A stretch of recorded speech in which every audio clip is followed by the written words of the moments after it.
CV Raman, the pride of India. భారతదేశం గర్వించదగ్గ CV Raman. On the busy Bowbaja street in Calcutta, there was an old building. కల్కటాలో బహుబజార్ అనే street ఉన్నది. అక్కడ ఒక old building ఉన్నది. It was the head quarters of the Indian association for cultivation of science. అది IACS అంటే Indian association for cultivation of science, దాని యొక్క head quarters ఉన్నది. అంటే సైన్స్ని ప్రమోట్ చేయడానికి ఉండే ఒక national institution. In December, on a fine evening in 1927, there was much excitement in one of its laboratories. 1927 డిసెంబర్లో ఒకరోజు ఆ బిల్డింగ్లో ఉన్న ఆ IACS ఆ బిల్డింగ్లో ఒక ల్యాబొరేటరీలోనే చాలామంది ఉత్సాహంగా ఉన్నారట. Chandrasekhar Venkata Raman was showing a visitor some of his instruments when a young man, K.S. Krishnan, rushed in and announced, Professor Compton has won the Nobel Prize. CV Raman, Chandrasekhar Venkata Raman full name అవుతుంది.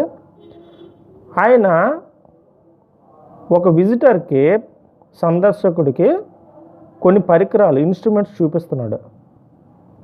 ఒక యంగ్ మ్యాన్, ఒక యవ్వనస్తుడు KS Krishnan పరిగెట్టుకుని వచ్చాడు. అతను ఏం చెప్పాడంటే, professor Compton has won the Nobel prize అన్నాడు. కాంప్టన్కి Nobel prize గెలిచాడండి అన్నాడు. Raman was equally delighted. Excellent news is said. Raman కూడా KS కృష్ణన్ ఎంత సంతోషపడ్డాడో అంత ఈక్వల్గా సంతోషపడి, మంచి వార్త చెప్పావు అన్నాడు. Smiling at the visitor and then he was lost in thought. ఆ విజిటర్ వైపు చూసి నవ్వి ఏదో పరధ్యానంలోకి వెళ్ళిపోయాడు. But look here Krishnan, he said turning to the young man. కానీ కృష్ణన్ ఆయన కృష్ణ వైపు తిరిగి ఇలాగ అన్నాడు కృష్ణన్కి, if this Compton effect is true of X rays, it must be true of light too. ఒకవేళ కాంప్టన్ చేసిన ఎక్స్పెరిమెంట్ ఎక్స్రేస్ విషయంలోనే కరెక్ట్ అయితే లైట్ విషయంలో కూడా కరెక్ట్ అవుతుంది. A few years earlier, A.H. Compton had shown that the nature of X-rays changes when passed through the matter. కొన్ని సంవత్సరాల క్రితం A.H.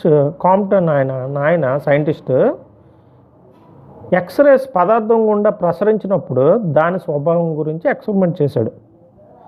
The change was dependent on the kind of matter. దాని యొక్క మార్పు అంటే ఎక్స్రేస్ ప్రయాణించే పదార్థం మీద ఆధారపడుతుంది అని చెప్పాడు A.H. Compton. This effect was called Compton effect. ఈ ఎఫెక్ట్ని కాంప్టన్ ఎఫెక్ట్ అని అంటారు. Could light also change it's nature when passed through a transparent medium.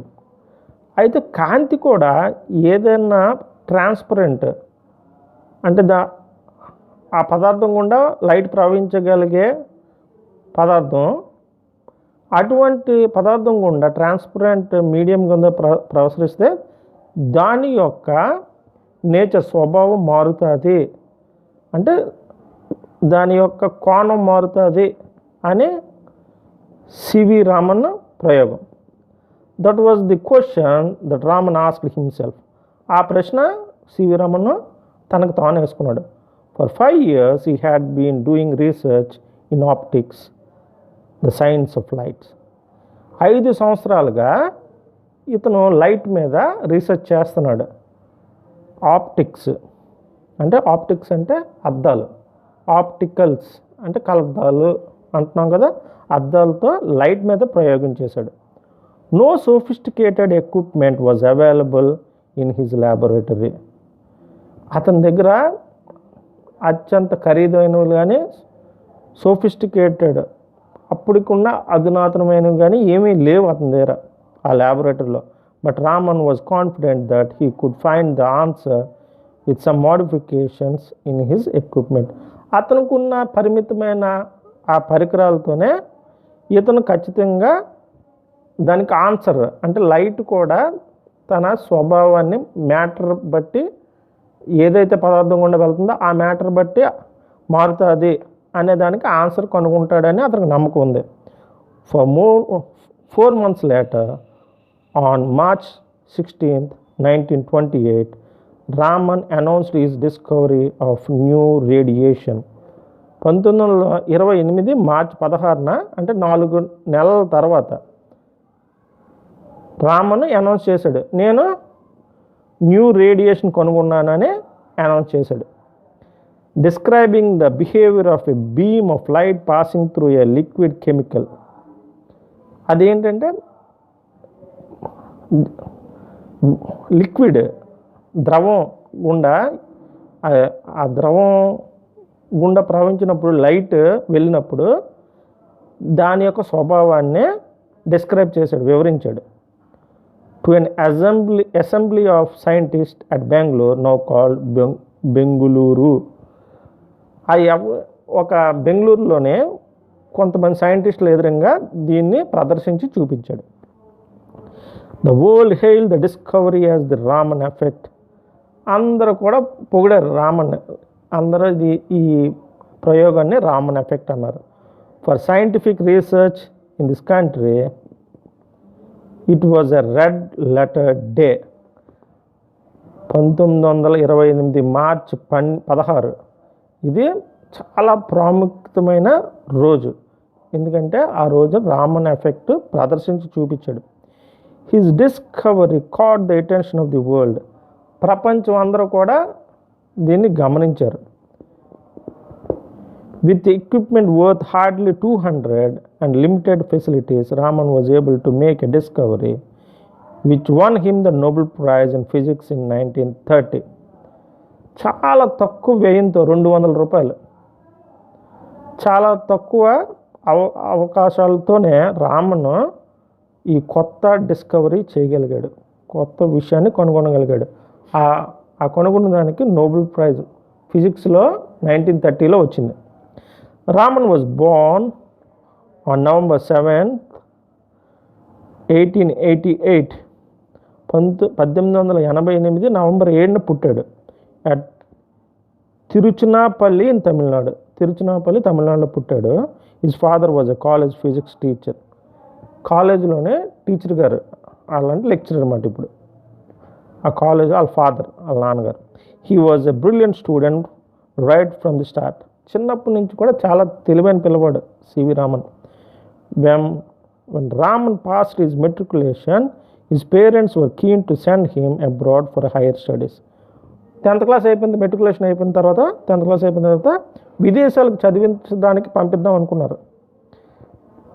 But on medical grounds a British surgeon advised them against it. అతనికి ఆరోగ్య విషయంగా ఆరోగ్యం కొంత బాగపోవడం వల్ల ఒక బ్రిటిష్ సర్జన్, ఒక డాక్టర్ గారు వద్దు వెళ్ళొద్దని చెప్పారు. And Raman stayed in the country to do the MA course in Presidency College in Madras, now called Chennai. అందువలన అతను ఇక్కడే చెన్నైలో, అప్పుడు మెడ్రాస్ అనేవారు, ప్రెసిడెన్సీ కాలేజ్లో MA పూర్తి చేశాడు. Science had already made an impression on him and began to write research papers for scientific journals. అతనికి సైన్స్ చాలా చరపరాని ముద్ర వేసింది అతని మీద. అందువలన చాలా రీసెర్చ్ పేపర్స్ జర్నల్స్కి రాసేవాడు. When he was only 19, he became a member of the Indian Association for Cultivation of Science. 19 సంవత్సరాలకే, చిన్న వయసులోనే 19 సంవత్సరాలు, ఆ టైంలోనే మెంబర్ ఆఫ్ IACS అయిపోయాడు. Mean while respecting his parents wishes, he took up an administrative job in the finance ministry in Calcutta. వాళ్ళ నాన్నగారు అమ్మగారు కోరిక మేరకు అతను అడ్మినిస్ట్రేటివ్ జాబ్ తీసుకున్నాడు. అంటే ఇప్పుడులోనే IAS లాంటి జాబ్ కలకటాలో ఫైనాన్స్ మినిస్ట్రీలోనే ఒక జాబ్ చేశాడు, చాలా పెద్ద ఆఫీసర్ జాబ్ చేశాడు. His interest in science however did not flag.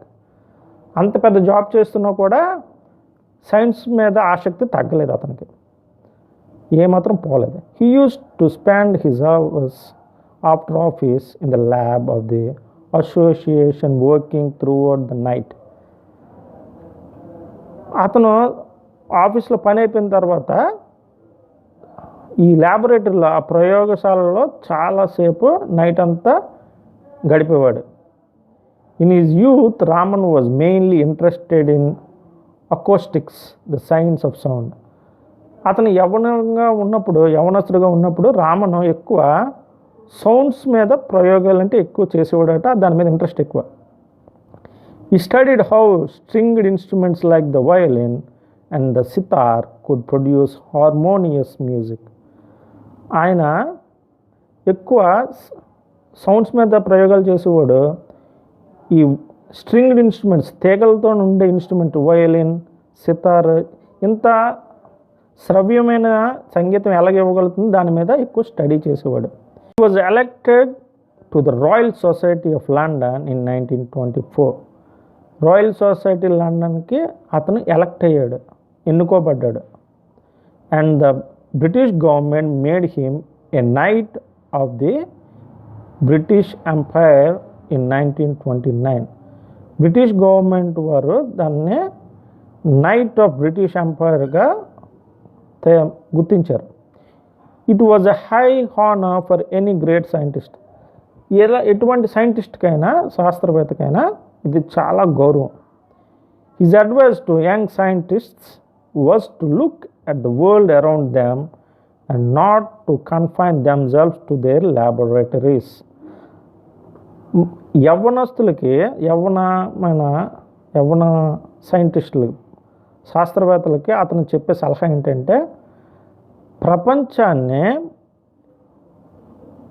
మొత్తం చూడండి, ఓన్లీ ల్యాబొరేటరీ ప్రయోగశాలకే పరిమితం అవ్వద్దు అని చెప్పాడు. మొత్తం ప్రపంచాన్ని అంతటిని అన్వేషించండి అని చెప్పాడు. ది ఎసెన్స్ ఆఫ్ సైన్స్ ఈ సెడ్, అదే సైన్స్ యొక్క పరమార్థం అని చెప్పాడు. Is independent thinking and hard work not equipment.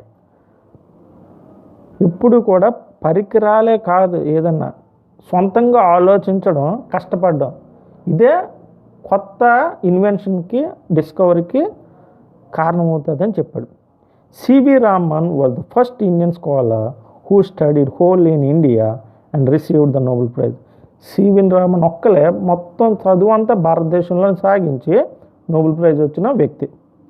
He was the first Asian and the first non white to win such a great award in science. ఇంకా చెప్పుకోదగ్గ విషయం ఏంటంటే, first Asian to get Nobel prize in science and ఇది first non white. అప్పటి వరకు అందరూ తెల్లవాళ్ళే Nobel prize receive చేసుకున్నారు ఫిజిక్స్లో, సైన్స్లో. కానీ first man non white CV Raman to get Nobel prize. He passed away in 1970 on November 21. 1970 November 21న చనిపోయాడు ఆయన. But his memories are with us. అతని జ్ఞాపకాలు ఇప్పటికీ మనతో ఉన్నాయి. February 28, the day on which he discovered the Raman effect, is celebrated as National Science Day to commemorate his remarkable achievement in science. అతని యొక్క ఆవిష్కరణకి గుర్తుగా, అతను గుర్తించుకోవడానికి మనం రామన్ ఎఫెక్ట్ ఎప్పుడైతే కనుగొన్నాడు, February 28న కనుగొన్నారు కదా, ఆ డేని మనం మన నేషనల్ సైన్స్ డేగా పెట్టుకున్నాం. Thank you.